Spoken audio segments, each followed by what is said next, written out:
And good afternoon. It is Friday, and that means it is time for our regular Lunch and Learn. Now, today we're going to explore a very timely topic because it is a holiday season, and one of the things that marks the holiday season is we eat too much, we eat the wrong thing, we drink too much. Okay, and so this is a study, it's a couple of studies that talk about alcohol and how alcohol affects your brain. So I think it's something that we all need to be cognizant of. I think probably every one of us has a family member, maybe not immediate family member, but has a family member in our circle that does have an issue with alcohol. And so alcohol is something that should be respected. It is something that causes great damage to relationships and just different things. And so I know it is a season, okay? I just want to give you some information and you can make your own best choice. So there is a new study that challenges beliefs that a moderate amount of alcohol really extends your life. And so there's some questions concerning this. And I know that they are studies that say that if you have moderate amount of alcohol, you're going to have less cardiovascular disease, and that is true.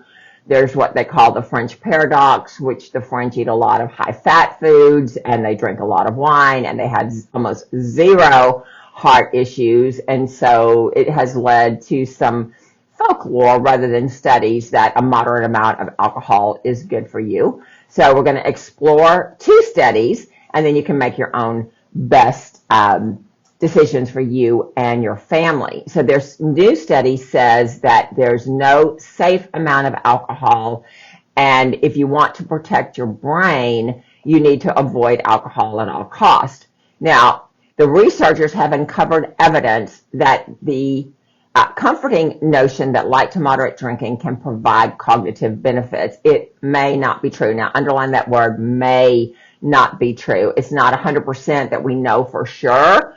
They're just saying it may not be true. Research directly links alcohol consumption to an increased risk of developing dementia.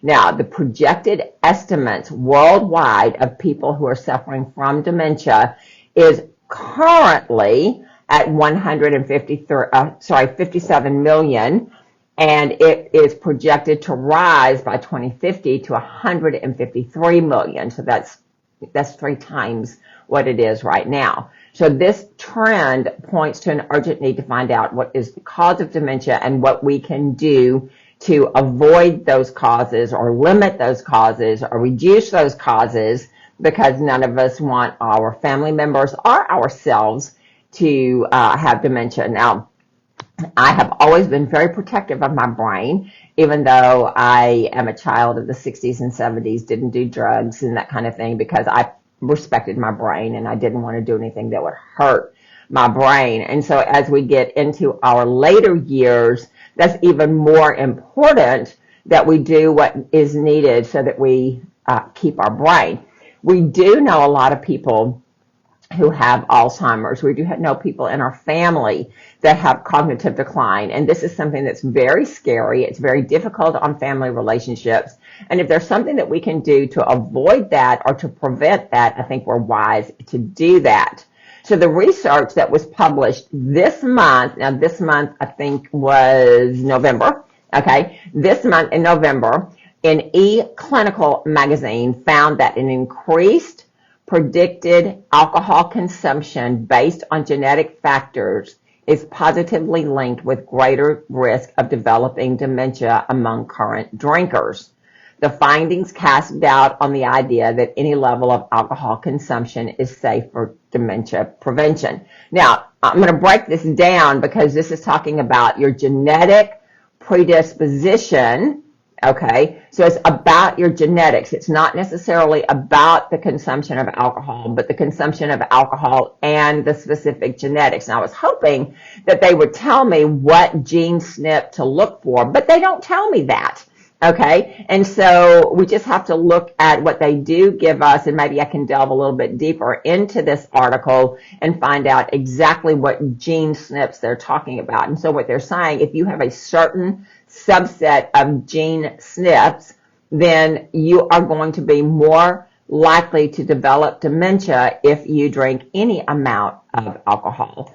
Heavy drinking is well considered risk factor for dementia. Whether there is a similar association between light and moderate alcohol consumption, this is a subject for debate. We don't really know. Past studies have often contained biases such as the abstainer bias, in which non-drinkers tended to be compared with drinkers who may enjoy better health or cognitive function, skewing the results. And so what this is saying is they took a group of people over here who are drinkers, a group of people over here who are not drinkers, but they didn't screen for health. They didn't, the non-drinkers may have been obese. They may have only eaten processed foods. They may not have been on the exercise, train. And so they didn't accommodate for those kind of things. And so that's why they say there was that abstinence bias. And so they're saying that that may not be true. They didn't even screen for pre-existing conditions, which that the study was flawed. Claire Sexton, who was a senior director of the scientific programs and outreach at the Alzheimer's Association, says that there remains some debate regarding the impact of light to moderate alcohol consumption. According to Sexton, studies suggest that among adults in midlife and older, light to moderate drinking may be associated with lower risk of cognitive decline compared with not drinking.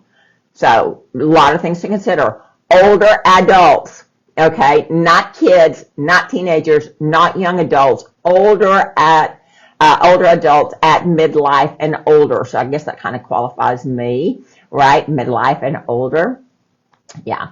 At the same time, other studies show that moderate levels of alcohol may be associated with adverse brain outcomes, including lower hippocampus volumes. Now, your hippocampus is an organ in your brain, and the studies have shown that the more you drink, the smaller it gets, so it shrinks. The hippocampus is kind of like a control center in your brain, so you do not want it to shrink. In the latest studies, researchers examined data from the UK Biobank, examining nearly 314,000 white British adults who currently drink. They looked for any direct relationship between light to moderate alcohol consumption and dementia risk using advanced genetic techniques, specifically the Mendelian randomization to lessen biases typical in observational studies. Scientifically, this MR, that's the name of that test, refers to the use of genetic variations to address whether modifiable factors cause different outcomes in such disease. So this is, again, based on gene therapy. And so we do genetic testing here. We get this beautiful 30-page report that tells you all of the,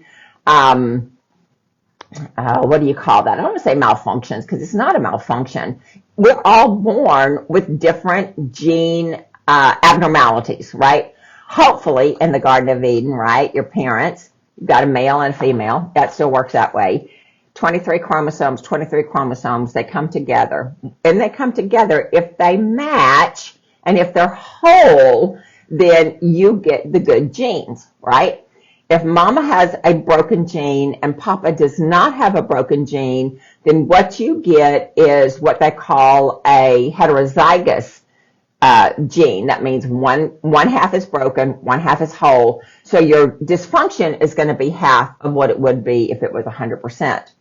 If mama has a broken gene, daddy has a broken gene, they come together, you get both sides are broken. That's homogeneous, right? And that means you're going to have a larger disparity or a larger dysfunction in that particular gene. So what they're looking for is the genes, and they didn't tell me in here exactly what gene or gene family they have, but there's some footnotes in here that I can go and check out, and I'm going to do that because inquiring minds want to know, right? I did this full panel of genetic testing. It tested for everything, absolutely everything. And there are some genes that I have that are homogeneous. There are some genes that I have that are heterozygous. And so I supplement according to those genes because I know that if I can bridge the gap with nutrition, then my body's not going to break down and I'm not going to be susceptible to the things that those gene malfunctions say that I'm susceptible to. And so there are some genes that they are studying, and if you have those genes, you are going to be more susceptible to dementia and cognitive decline if you consume alcohol. So I'll get more into that later on. So participants in this study provided information about their drinking habits, with researchers tracking dementia cases through hospital and death records over 13.2 years. The average alcohol consumption recorded was 13.6 units per week, all right, which is nearly half of the participants exceeded the UK's recommended level of 14 units per week. So get your pencil out. Okay, so I'm going to give you some statistics here. So 1 unit of alcohol is 10 milliliters or 0.3 ounces, okay, of alcohol. So 1 unit is 0.3 ounces, not even an ounce. So when you're figuring up how many units you may drink or how many units this affects, right, it is 1 unit is equal to 0.3, 1/3 of an ounce, okay? So I'm going to give you some practical go-bys. So if you drink a pint of strong lager, that's 3 units. If you drink a bottle of red wine, that's 10 units. If you drink a small glass of wine, and this is any red, rosé, white, whatever, it's 1.5 units. A standard glass is 2.1 units, and then a large glass is 3 units. A shot, if you're a shot person, a shot of alcohol is 1.4 units. So that kind of gives you some practical information of how much is enough, how much is too much. And so, you know, we're just trying to give you information you can use. I don't want to just be, you know, Charlie Brown's teacher giving you information. I want you to be able to use this information to calculate where you are. So the British guidelines, and I'm sure, you know, the U.S. guidelines would be very similar. They recommended that you have a limit of 14 units per week. So if you're looking at a glass of wine, a small glass of wine at 1.5 units, you can figure out how many glasses you can have in a week before you exceed that limit. So men, and this is not surprising, reported higher consumption than women, averaging 20.2 units a week, where women only averaged 9.5 units.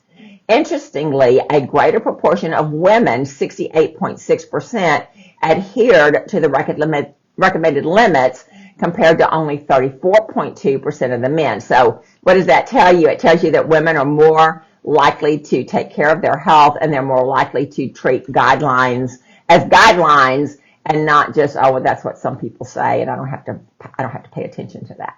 All right. Researchers observed a J-shaped pattern in their analysis in which low levels of drinking, 11.9 units per week, were linked to the lowest dementia risk. However, this risk increased at higher consumptions of alcohol, especially among men, who showed the lowest dementia risk at 16.8 units of alcohol per week. While the J curve suggests a protective effect from moderate drinking, the study's genetic analysis revealed a more nuanced reality.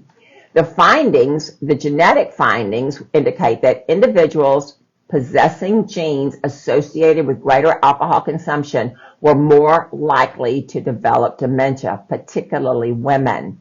According to the researchers, this suggests that alcohol may have a direct role in elevating dementia risk, especially among those who consume alcohol at a higher amount.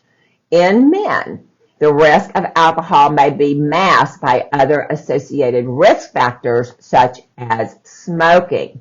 So the study concluded that there is a linear relationship between alcohol intake and the likelihood of developing dementia, which contradicts prior epidemiological findings suggesting that moderate alcohol intake conferred protective benefits. Now, again, we're not talking about 100% of the population. We're talking about the people that have this genetic predisposition. So the conclusion that I get is if we can find out what that genetic predisposition is, then we can really mitigate our risks as far as developing dementia. So this is important because as we all get older, we're dealing with family members that have cognitive decline, which is not fun. And we don't want to inflict that same cognitive decline on our own children. And so I think it behooves us to think about our genes, have that gene testing, and moderate any kind of alcohol consumption. Now, if you're a teetotaler, this does not apply to you. But there's not very many people that I know that absolutely do not drink. There's not a whole lot of people that I know that abuse alcohol. I do know some. I don't kind of hang around them, all right? But there's hardly anybody I know that doesn't have a sip of wine occasionally, so I'm just throwing that out there. So the MR analysis, remember that was Mendelian research project, indicated that these protective claims could stem from biases such as the abstainer bias and unaccounted cofactors such as the participant's socioeconomic status. And this is a quote. The study reports that higher levels of alcohol consumption were linked to an increased incidence of dementia among current drinkers and found no safe level for alcohol consumption. Now, again, this was a study that linked alcohol consumption and genetic, missnips here, all right, with the risk of developing dementia. The researchers combined the linear and non-linear analysis to strengthen their conclusions, and they also acknowledged that they had some limitations. These included the reliance on self-reporting of habits, drinking habits. It has to do with the demographics of all the people that they looked at, and the U.S. biobank participants, right, were a very diverse type of community. So you cannot say this particular population, this particular age, this particular level of consumption. You just can't do that. There are very much limitations.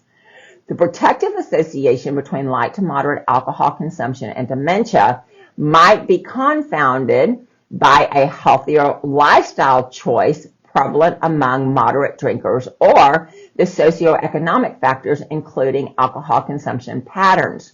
Drinking behaviors are related to many lifestyle factors which couldn't be controlled in most conventional epidemiological studies. And these limitations highlighted the challenges of confounding and reverse causality of alcohol-related epidemiological studies. Try to say that 3 times fast.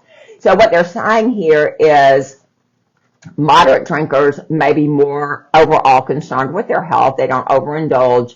I mean, everybody knows if you drink to the place that you black out, you have damaged your brain. I think everybody knows that, right? Nobody who is health conscious is going to do that because it goes against everything they believe in. It goes against everything that they live with as far as making their choices with their food and their exercise and all that kind of thing.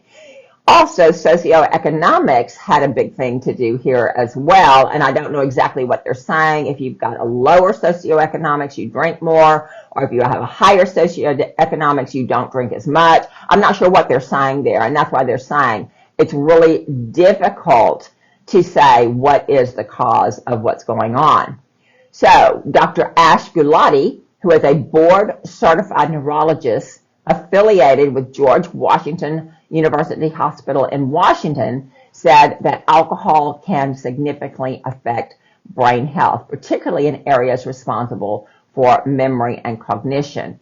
She said 2 key components of alcohol, the ethanol and the acetaldehyde, I don't know how to say that right, are neurotoxic and can lead to inflammation and structural changes in the brain, especially in the hippocampus, which is essential for memory formation and spatial navigation. Now, we know that people who overdrink, they do have a very poor memory, and we know that balance issues are something that can happen with people who overdrink. So that is because of this shrinking of the hippocampus, which you talked about earlier. Okay, so we don't want to do that. Research has shown that the hippocampus is particularly vulnerable to alcohol, and even moderate consumption can lead to its shrinkage. All right. Additionally, alcohol use can contribute to overall brain shrinkage and disrupt the white matter integrity, which affects brain structure. So what do I take away from this? I take away from this that if we're wanting to preserve our brain, that we need to eat properly, we need to exercise properly, and we need to stay away from habits that are going to cause our brain to shrink. So this is what they found. Heil-Mealey said that long-term drinking is associated with various cognitive impairments, including difficulty with learning, memory recall, and executive functioning. Now, they don't tell us what long-term drinking is. They don't tell us if you drink 3 pints for 10 years, you're a long-term drinker. They don't tell us if you drink, 5 pints for 50 years, you're a long-term drinker. So we don't know exactly what they're talking about.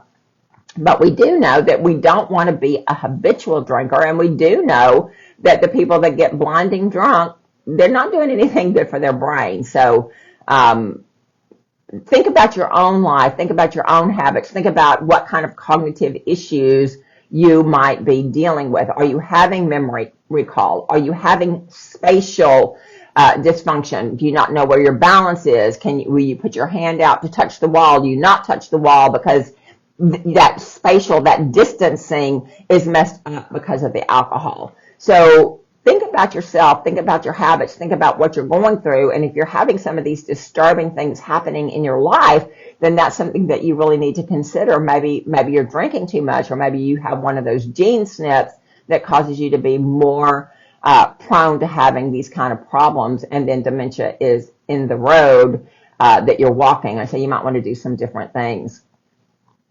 She says that the negative effects of alcohol on brain health are profound, highlighting the importance of moderation and abstinence and awareness of its potential consequences.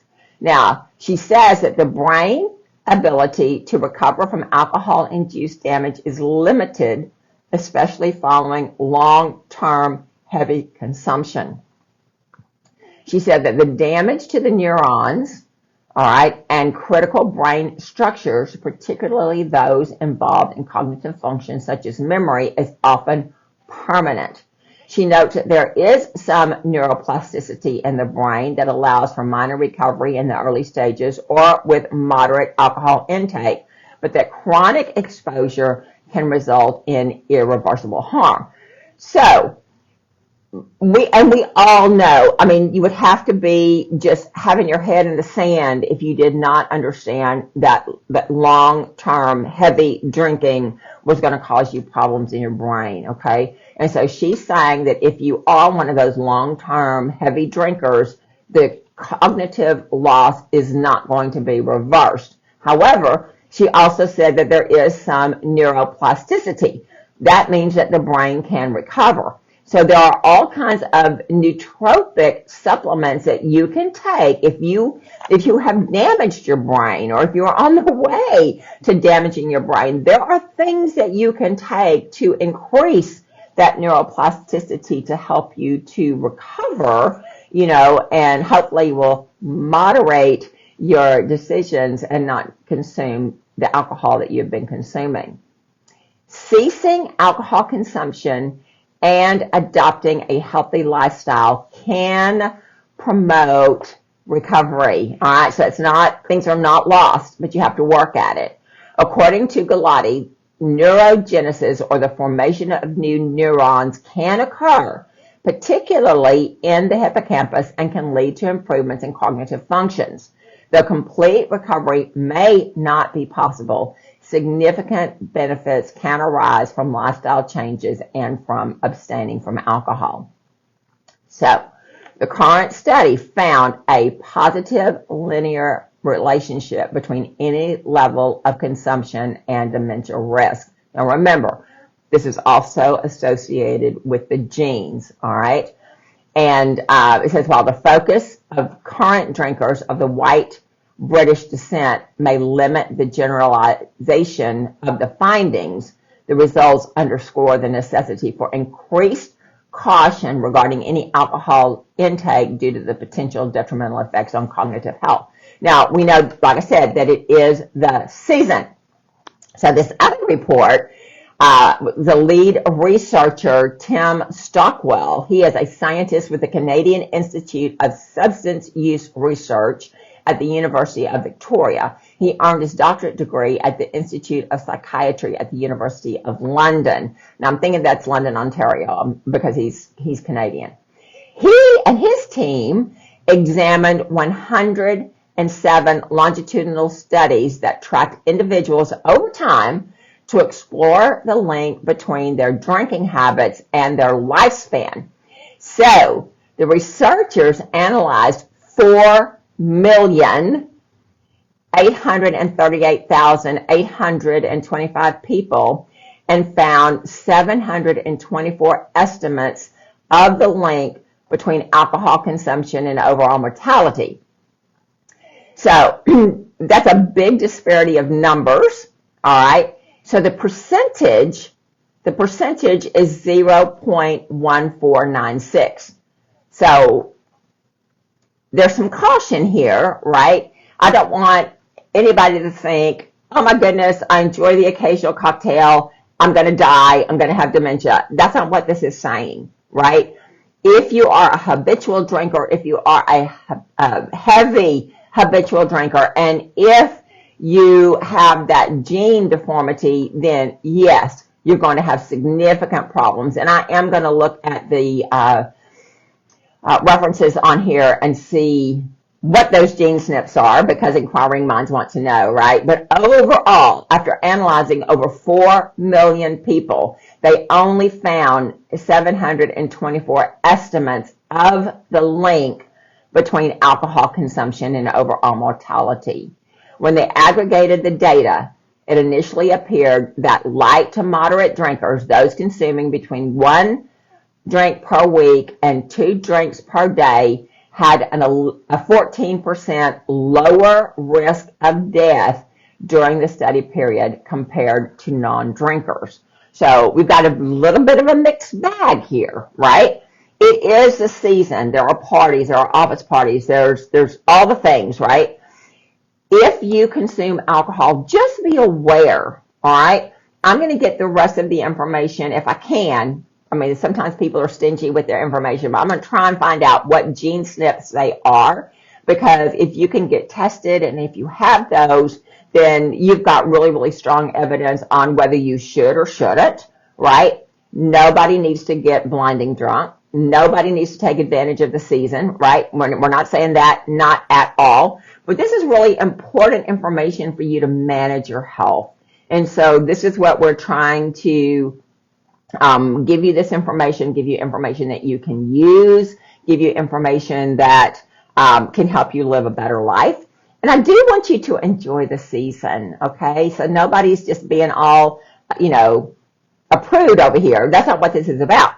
It is a season for partying. It is a season for celebration. And yay, and I'm glad for that. I love Christmas. However, you don't want to be indulging in behavior that's going to give you a long-term negative outcome. So that's my story for today. I'll try and look at the resources and find out what gene SNPs those are. And then, of course, I'm going to have to give you resources to tell you how you find that out and what that means to you and all those other things. Enjoy the weekend. Enjoy your family. Remember, Christ is the reason for the season, right? We're celebrating and all that, but just remember the reason, and I will see you next week.